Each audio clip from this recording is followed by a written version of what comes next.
The smell hit me first, sharp, acrid, totally out of place on a sunny afternoon. I was out on my patio, blissfully scrubbing away at some mysterious gunk that had taken up residence on the tiles, when a waft of stale cigarette smoke assaulted my nostrils. I peered around the edge of the privacy wall separating my unit from the next. And there she was, Karen. She was hunched over a tiny, flickering cigarette, puffing away like it was the most natural thing in the world, completely oblivious to the massive no-smoking sign practically glowing above her head. My blood pressure instantly spiked. This wasn't the first time she'd pulled this stunt, but it was definitely the most blatant. "Hey, Karen," I called out, trying my absolute best to keep my voice even despite the internal scream building up. "Do you mind putting that out? This is a non-smoking area." She startled, dropping her hand behind her back in a move so cartoonishly obvious. I almost laughed, almost. Her eyes, magnified by chunky glasses, narrowed at me. "I don't know what you're talking about," she huffed, a wispy trail of smoke still curling from her hidden hand. "Oh, come on, Karen," I retorted, letting a little exasperation bleed into my tone. "I saw you. You're literally puffing away right there. It's against the building rules, and honestly, the smell is just terrible." She let out an exaggerated sigh, dramatically crushing the cigarette under her heel. "Fine, happy, God, some people are so sensitive." She glared at me like I was the one infringing on her rights. I was already turning to go back to my patio, ready to just write it off as another ridiculous Karen encounter, when her voice stopped me dead. "You know," she said, her tone suddenly accusatory, "you're not supposed to be out here cleaning right now anyway." My scrub brush literally froze mid-air. I slowly turned back, my eyebrows practically touching my hairline. "Excuse me?" She folded her arms across her chest, a smug expression spreading across her face. "You heard me. You don't live here. You're just a guest." "A guest? On my own damn patio?"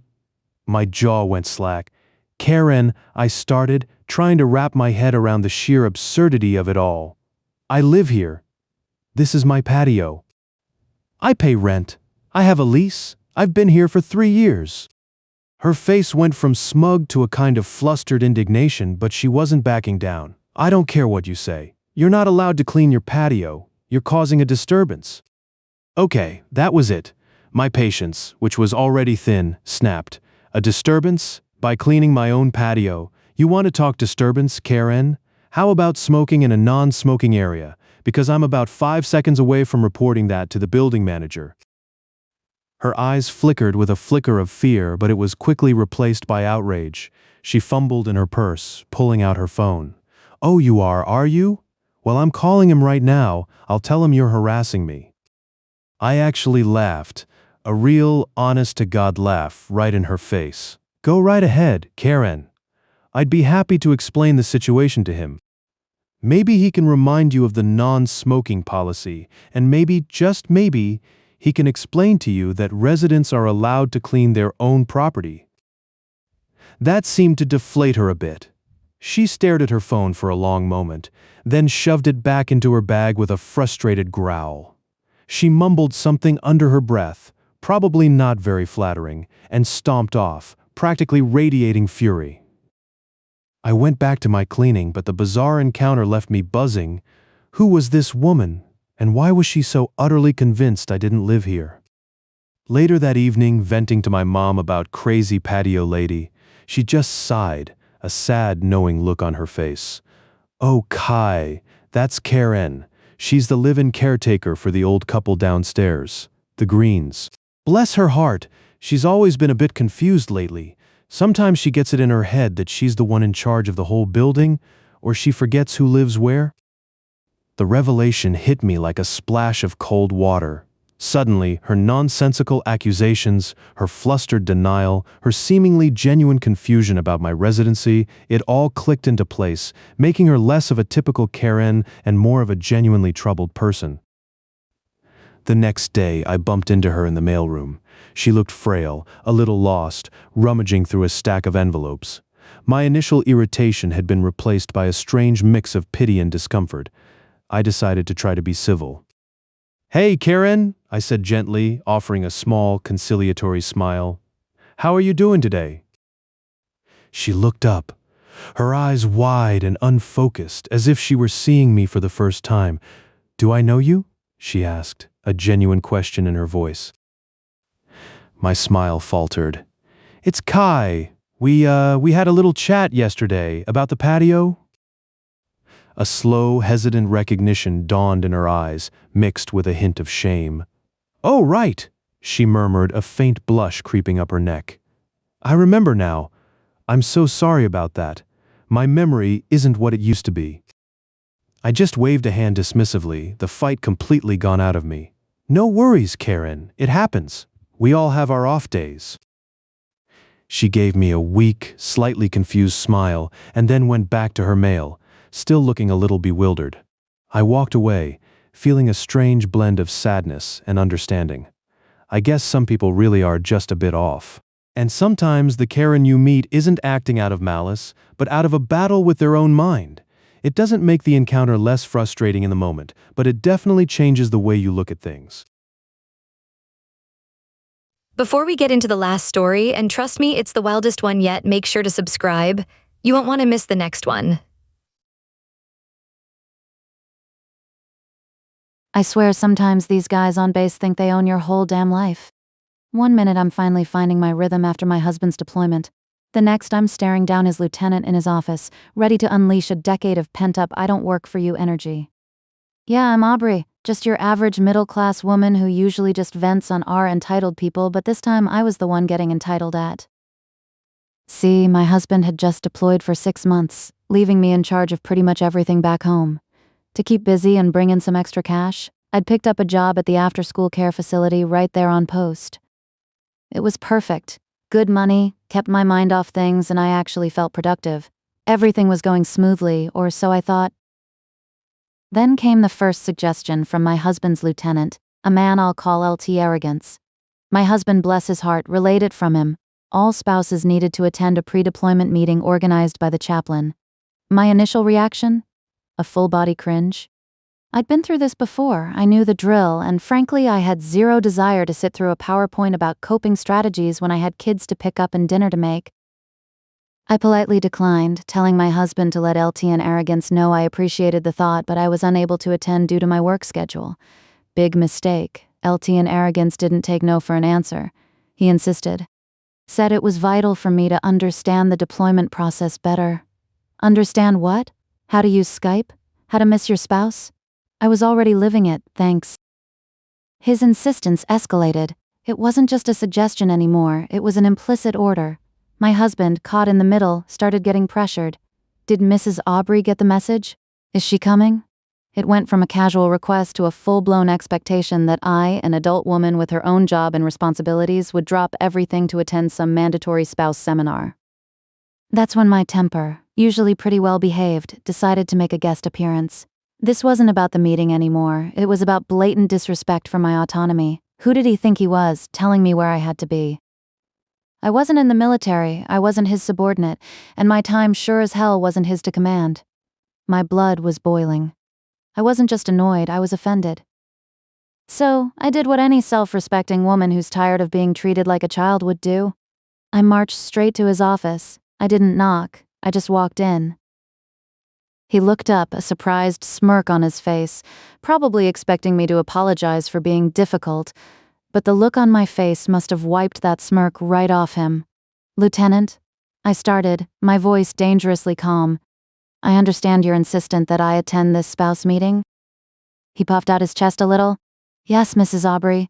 It's important for unit cohesion, for your understanding. I cut him off.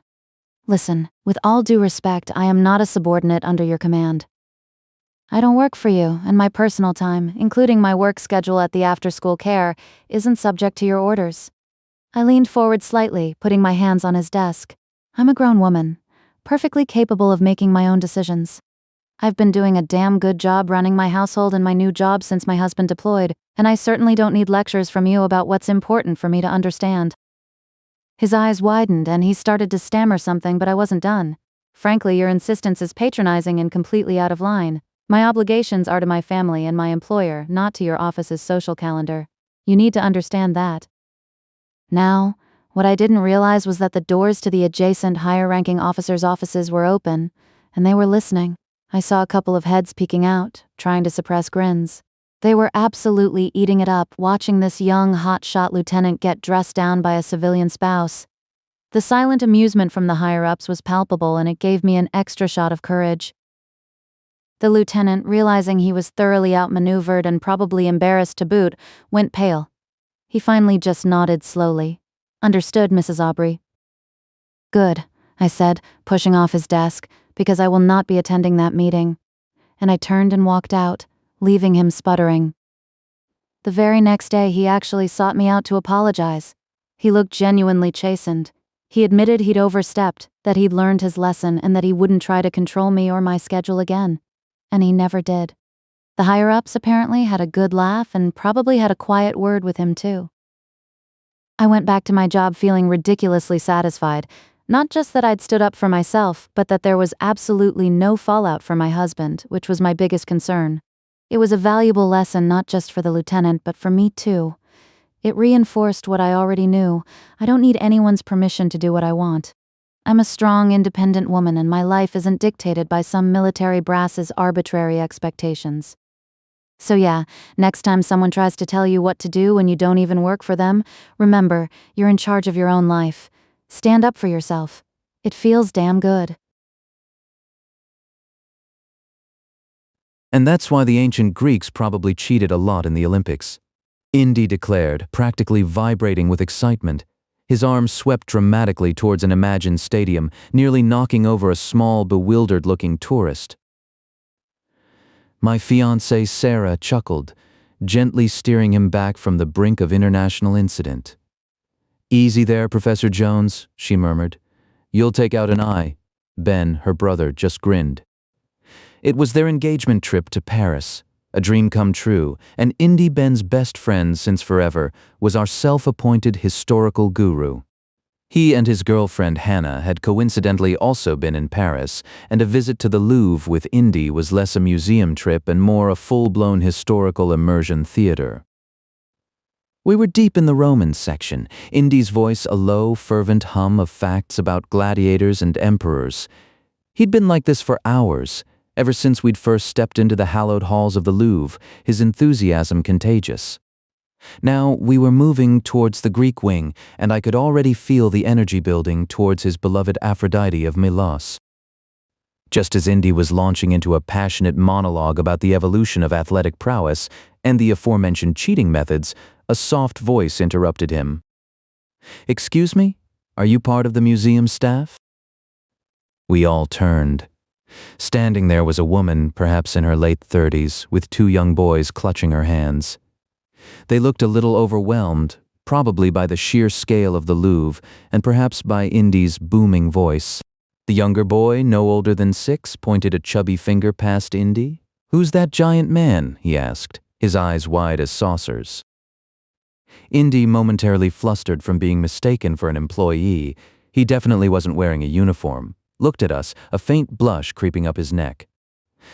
But then he saw the boy's genuine curiosity, and his history-buff instincts kicked in. "Ah, that little man," he said, his voice softening, "is Zeus, king of the gods."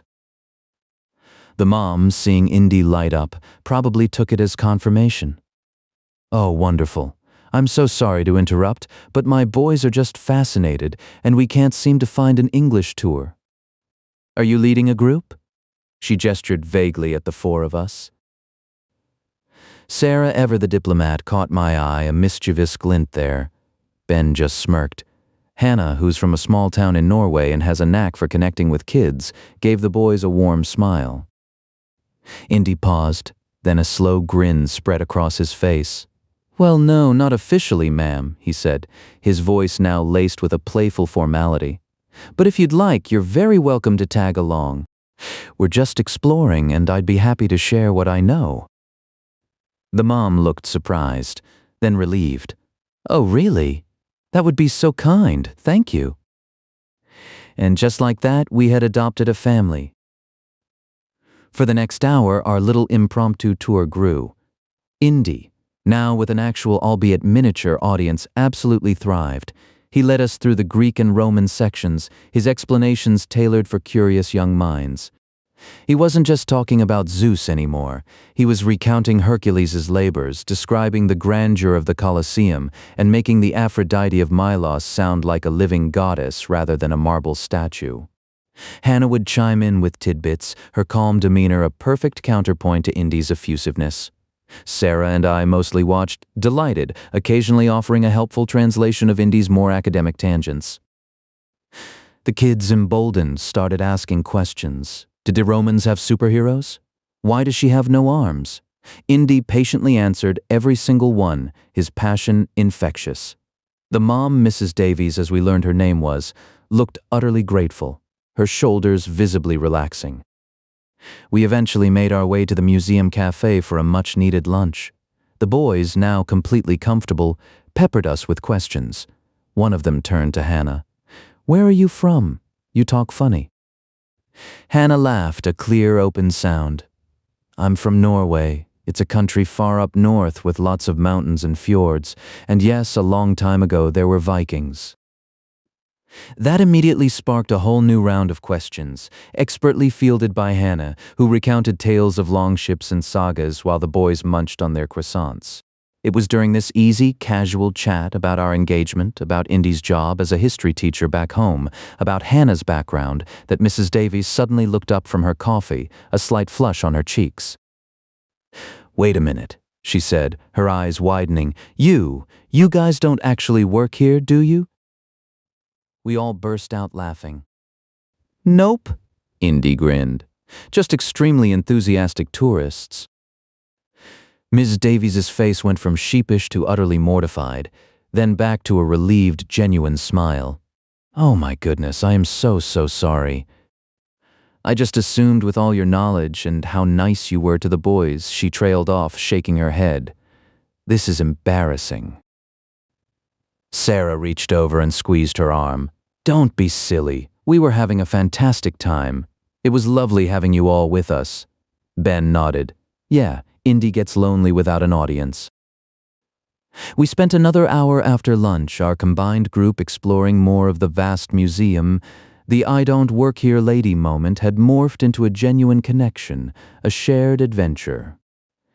We learned about Mrs. Davies' struggle to entertain her kids on a solo trip, how thrilled they were by Indy's stories, and we got to experience the Louvre through fresh, amazed eyes, which made our own experience even richer. When it was time to part ways, Mrs. Davies thanked us profusely, promising to look up more about Vikings and Roman emperors with her sons. The boys gave us shy, enthusiastic waves. As we walked out into the Parisian afternoon, the city buzzing around us, Sarah leaned into me, a happy sigh escaping her lips. "You know," she said, "getting an accidental tour guide gig from a mom with 2 kids wasn't exactly on our engagement trip itinerary, but I wouldn't change a thing." And neither would I.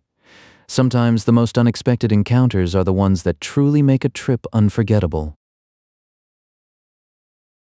This next video hits the same vibe. Check it out.